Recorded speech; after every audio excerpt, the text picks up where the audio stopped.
Okay, so a few weeks ago, I refereed for the Western Canadian Martial Arts Championships. This is the Nogi Absolute division. And there's a fellow here from, I believe he's Gracie Baja in the States, because I've never seen him before, so he must be American. And the fellow in the white shorts is a student of my friend Dennis Kang, who's sitting just off camera shouting advice. Former UFC and Pride fighter Dennis Kang. So this is the first of, I believe, 6 matches, because there was a round robin between the 4 guys, and somehow that works out to 6 matches somehow, I think. Anyway, you can see neither of these guys wants to pull guard, which, I suppose can be a good idea. People who pull guard are generally those who've spent a lot of time working on their guard. And they're like, hey, screw takedowns. I've spent all my time working on my guard, so why would I stand? Anyway, these guys are both looking for... There's an arm drag he tries there, and... nobody's shooting a double leg, because if they shoot, the guy'll sprawl, and they're on top or on the bottom in kind of the turtle position. Anyway, they're both looking for head and arm control. They're not moving off the mat, which is good, and I'm just standing there thinking... I wish this was slightly more entertaining. Because, as a referee, my main motivation is how entertaining the match is in front of me, Anyway, these guys are both looking for a takedown, and it's standard. It's IB, JJF rules, It's not any of the other wacky rule sets that people come up with. It seems sometimes like everybody puts on an event, they're like, hey, you know what? Rather than use the same rules that everybody knows, let's do something weird and crazy and different so nobody understands what the hell is going on, It's funny, like other sports, like basketball and baseball, they don't do that, Nobody puts on like a baseball game and says, like, you know what, rather than normal baseball rules, let's have 4 bases, and let's say that you can also kick the ball, you know what I mean? To make it more realistic.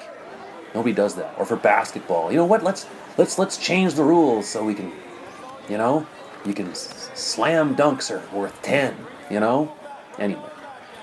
So this is standard IB JJF rules, and we have the 2 fellows here, both looking for takedowns, which would be 2 points, and I'm stopping them here to say, this is kind of dull. This is, both of you are here to basically only entertain me. So try and be more entertaining.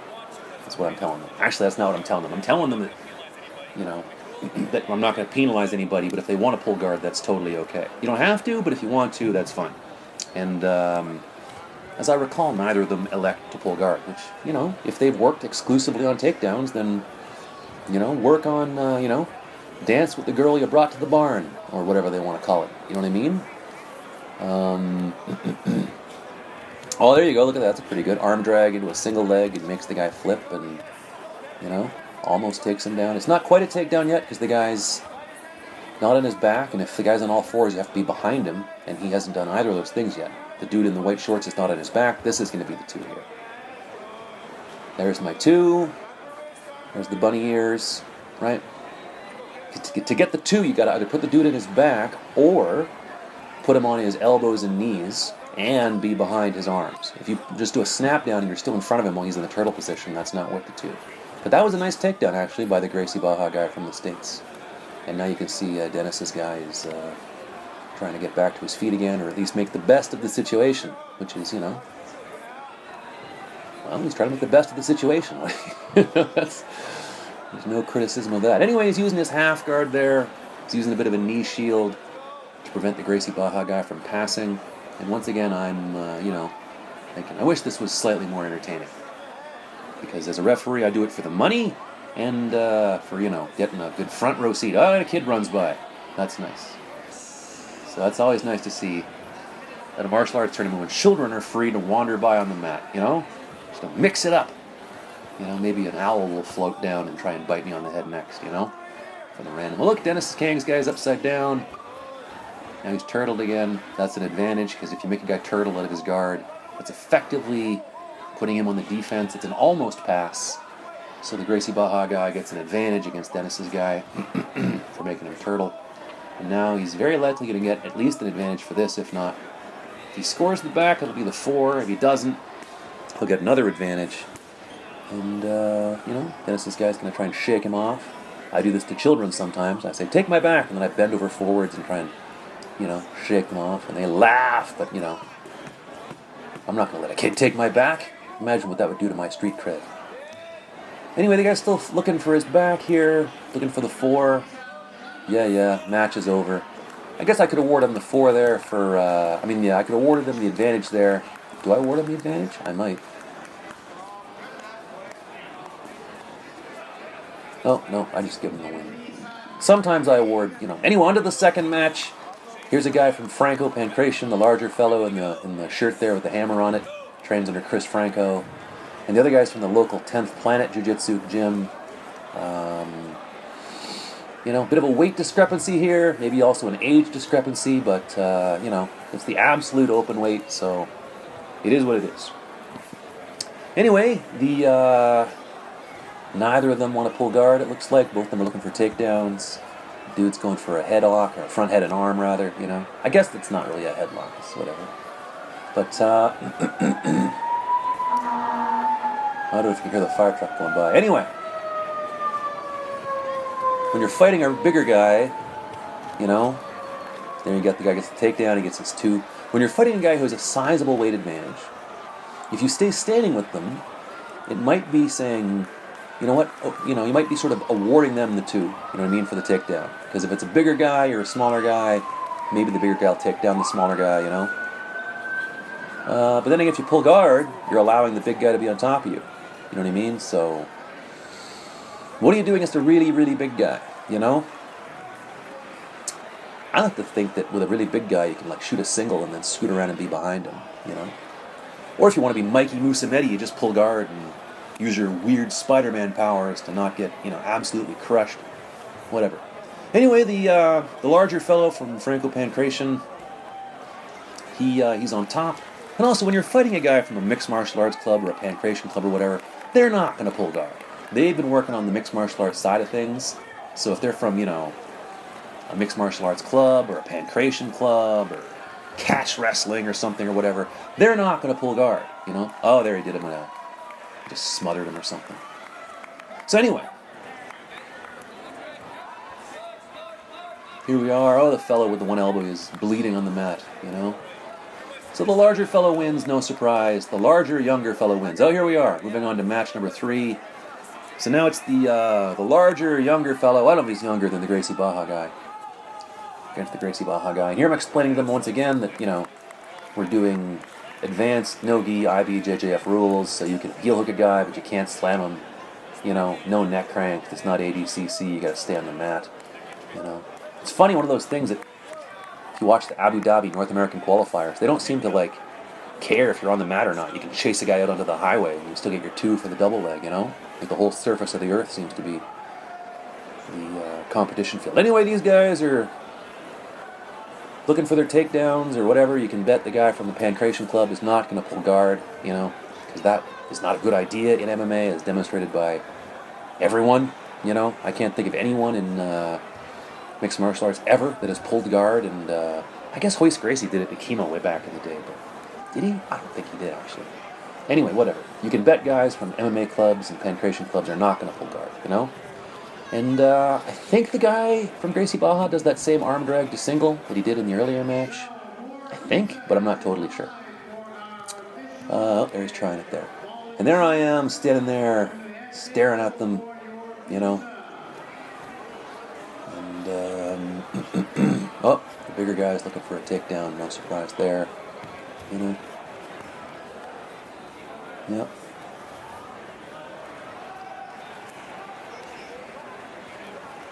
Yep. As a referee, I gotta say, I don't really enjoy watching matches where nobody gets a takedown and nobody pulls guard. You know what I mean? If I wanted to watch a wrestling match, I'd watch a wrestling match, But then again, as a competitor, what do you care what the referee finds entertaining? Here I'm telling them, keep it on the mat, or it doesn't score points. Yeah, there you go. Oh, look at that. The GB guy pulled guard against the larger fellow. And then the larger fellow is against trying to pass guard. Yeah. It's funny. You see some guys sometimes from, pancration clubs or mixed martial arts clubs. come to jiu-jitsu events, and they generally don't win because they're dividing their time between jiu-jitsu, wrestling, and kickboxing. You know what I mean? And when you have two people matched up against one another, and one guy's only spending a third of his time doing jiu-jitsu, and then he's spending a third doing wrestling and a third doing maybe Muay Thai or whatever, and the other guy is giving all of his time to jiu-jitsu, it's not rocket science who's going to win. But that being said, the bigger guy seems to be winning here, but we'll see how it all works out. The guy from GB is actually not bad. Anyway, he's a heavier guy, younger, heavier guy. I don't know if he's younger, actually. Maybe he's just heavier than the GB guy. But I think it's a generally agreed concept when you're fighting a heavier person, you don't want them to be on top of you. Because, I'd rather be on the Honda Civic than have the Honda Civic on top of me. You know what I mean? Which is why I sometimes think it's a really good idea against really heavy dudes to shoot for a single leg. And then you can, scoot around and be behind them and stuff. Or go for, the rear body lock or whatever. You know what I mean? Because, I remember years ago, look, the GB guy's going to do a sweep here. Look at him. Well, he's going to try it. Anyway, I gave the advantage to the guy from Franco-Pancration for getting in half guard. And half guard is considered, if you don't pass, half guard is considered almost passing the guard if you, flatten a guy in his back and get underhooks and get a hold of his head and whatnot. If the guy's giving you some trouble from his back in half guard, like this, for example, this would not be an advantage, This is going to be 2 for the GB guy. So now I believe it's an advantage for the larger fellow from Franco-Pancration because he got in the guy's half guard. And this is going to be 3 now because he passed his guard. There's the 3. And of course everything is after 3 seconds. You know what I mean? You take the guy down, you wait 3 seconds, you pass his guard, you're going to wait 3 seconds. You don't have to award the points immediately. So if you're in a tournament and you pass somebody's guard, and it's 3 seconds, not just 3 seconds, it's 3 seconds of control. So if he's still jumping around like a fish in a boat, it's got to be 3 seconds of his broken soul, so to speak. He has to be like, all right, fine, you got me. And then 3 seconds go by, and then you get your points. And for God's sake, don't look up at the ref and be like, where are my points, dude? Because he's going to penalize you. There's the armbar. It's a good armbar, actually. Nice job, fella. Anyway, my point is to get points, you have to accomplish it, stabilize it, and hold it for 3 seconds. Or just submit the guy like this guy did against the larger fellow. And now who it is here, it's Dennis Kang's student against this fellow from the local 10th Planet Club. And we'll see how this works out. Yeah. And you would think the guy from 10th Planet would have a... Actually, I have no idea if the guy with Dennis Kang wears a kimono. Maybe they just do no-gi. But the thing about 10th Planet is they only do... Oh, look, he's looking for a toad there. Yeah. The thing about 10th Planet is they only... Oh, there's Dennis there. They only do no-gi at 10th Planet. So, once again, how do you spend your time? If you have 2 jiu-jitsu clubs, and one guy is splitting his time between gi and no-gi, and the other guy is doing exclusively no-gi, what do you think is going to happen when you get to a tournament where it's only no-gi? And the one fellow has been spending twice as much time doing no-gi as the one fellow. But then again, there's other stuff. Athleticism, age, fight IQ, all that business, So, yeah. What's funny about 10th Planet Jiu-Jitsu is they haven't done spectacularly well in no-gi sport jiu-jitsu. You know what I mean? You see other guys like John Danaher's guys and whomever doing quite well. But the 10th Planet guys, they generally don't even win their own events, And I don't know what the hell the situation... I don't know why that's the case. Anyway, the guy in the 10th Planet pants... I'm sorry, the guy in the Dennis Kang's, the white pants there, choked the fellow from 10th Planet. And, there you go. So we're putting people on the right side. Maybe there's a bit of an age difference there. Although the 10th Planet guy looks like he's a little bit bigger. What are you going to do? Now we have Dennis Kang's guy in the white shirts against the larger Pancration fellow. Looking for takedowns and stuff. I think the guy in the white shorts, I don't think he's going to pull guard. If you're training with Dennis Kang, you're probably training for MMA. And like I said, MMA, pulling guard's not a great idea, But then again, standing and looking for a takedown against a larger fellow like this, he might actually get the takedown. I don't recall exactly what happened. Anyway, do you want to stand and trade, takedowns with a larger, heavier fellow? And also, I mean, the larger fellows pushing him around here, pushing him off the mat. I think I might stop them and say to them, hey, if you want to get points, you got to keep it on the mat. It's not sumo wrestling. It's not just pushing the guy out of the ring again and again and again. I mean, although I guess in sumo wrestling, you only got to push him out just the one time, you know? But, you know, in IBJJF rules, I think the new way they've designed it is if you, if you push the guy, if you keep pushing your guy off the mat, or even if you keep pulling him off the mat, if you keep going off the mat, you get penalized, you know? The moral of the story is keep it on the mat. And that's what I sometimes stop a fight and tell them, oh, there you go, Dennis's guy tried to take down, ended up on the bottom. So here's a question for you. Is that worth points? If the dude in the white went for a takedown and ended up on the bottom, should the other guy from Pancration get points? No. Failing a takedown is not being taken down. You know what I mean? See, I give the guy, the larger fellow on top there, I give him the 3 for passing guard, because he's clearly passing the guy's guard. But if dude A goes for a takedown and messes it up, and dude B ends up on top, dude B doesn't get the 2 points. It's only if they're both trying to take down and dude B ends up on top. You know what I mean? Anyway, here you can see the guy on top. He's got his arm controlled there, and he's trying to smother him or whatever he's doing, you know. And that's not, you know, I've seen guys tap to that. I've even tapped guys with that, but it's generally if the person on the bottom is not, you know, either not in good shape or they have, I don't know, asthma or something, you know. You generally don't see guys on the bottom tap to that, you know. Actually, I did a seminar years ago. Shaolin did a seminar, and people were asking about that. One guy asked him about that, and he's like, that's not a submission. That's just a... Anyway. So you can see the larger fellow here is trying to take his back.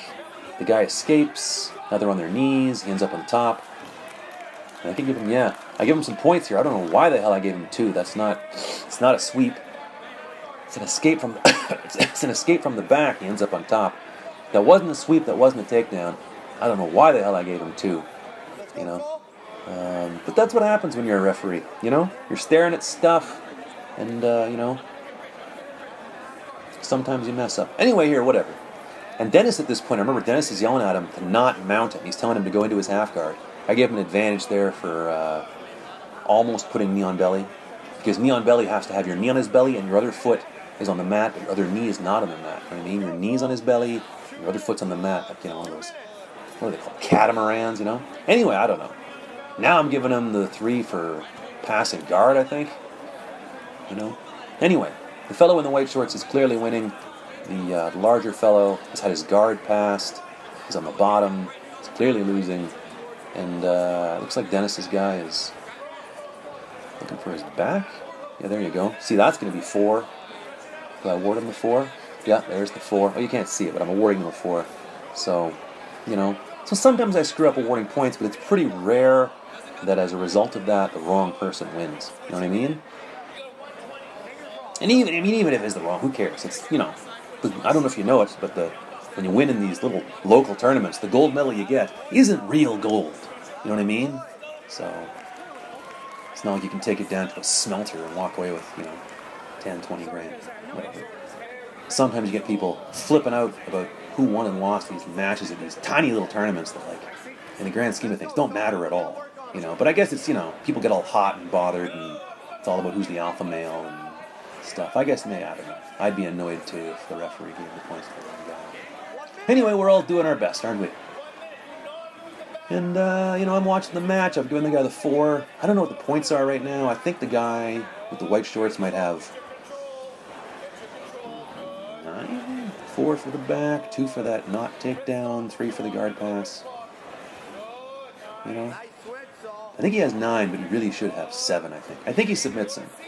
And here, I mean, he's crossed his feet here, but I've already awarded him the 4. So generally you don't award 4 to a guy who has crossed his feet, but yeah, there I've given him the advantage there for almost choking the dude. If you have a guy's back and you're crossing your feet, you won't get the 4. But after you get the 4 for taking the guy's back, you can cross your feet or triangle or do whatever the hell you want. You've already scored the points. So. And also bear in mind, when you have someone's back, you can't be called for stalling. From the mount position and from the back position, you're at the top of the mountain. What do they expect you to do? You know, you can just hang out there. From anywhere else, standing, guard, whatever. Oh, look there, the match is over. From standing or guard or side control. Side control is the one where stalling points usually happen. But once you're on a guy's back or when you're mounted, as long as you're trying to keep the position and submit the guy, he wins. You can't get culture stalling. Now we're on to this. The guy from GB, I think he's somewhere in the States maybe, versus the guy from the local 10th Planet Club. So, really, I should have told the guy from the 10th Planet Club to put a frickin' Band-Aid or tape or something on his elbow, because I've cleaned the mat now twice because he's been bleeding on the mat. But, keeps slipping my mind. You would think that was something that I wouldn't forget about, but anyway. The GB guy and the guy from 10th Planet, once again looking for takedowns. Usually 10th Planet guys pull guard, but this guy seems to be a big fan of the stand-up stuff. Not only am I going to stand, I'm going to cuff you in the dome a few times, When people are going for collar ties, it can sometimes dissolve into just sort of man-slapping. Oh, look at the GB guy pulls guard. Well done. And the guy from 10th Planet is looking for... Oh, who knows? From here, when you have this and the guy's digging his arm in like that, you can generally sweep them, but the GB guy's not looking for a sweep. He's looking for... because if a guy's in your half guard and he's tying his arms up like that, there's nothing stopping you from just rolling like a log and putting him right over like that, kind of, but not quite. Because he doesn't have anything, he doesn't have a hand. There, it's there. He has to take his hand out to stop the sweep, see? Anyway, the guy on top is looking for maybe a Darce choke or an anaconda or whatever the hell you want to call it. Most moves in jiu-jitsu have to have 15 different names, because God forbid it's like judo and everything is a standardized name like Osoto Gary or Ippon Seoinage. This one has to be called the Darce, the Sukuri, the Anaconda, Everybody that does it gives it a different name, I call it, the mellow avocado, Which I guess isn't bad, because then as a coach, the guy sweeps him, there you go, that's the two. Because then as a coach you can yell something, do the mellow avocado, and the other guy doesn't know what you're talking about. Anyway, I think I gave the 2 to the wrong guy, now I'm fixing it. Anyway, the GB guy's on top. He's got his 2. Gracie, the 10th Planet guy, is on the bottom. He's looking for the electric chair. That's going to be 2 for the 10th Planet guy. Oh, no, it's not. It's just an advantage, maybe. Yeah, I give him the advantage there, because you got to hold it for 3 seconds. Now I might award some points to the GB guy for passing his guard, or maybe I don't. I don't know. It's been a long day. Nope, doesn't look like I'm going to. Apparently, I didn't. Maybe he didn't pass his guard, I don't know. Even staring at it right now, I don't quite recall what I saw seconds ago. But that's just, that's life. Bump, bump, ba-dum, bum, ba-dum, bump, bump. What's he doing now? He's got north-south.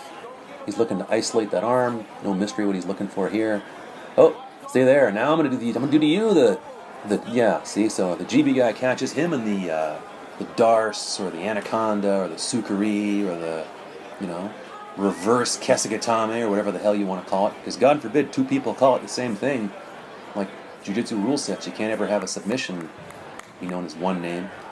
Anyway, that's the end of it. See you next time.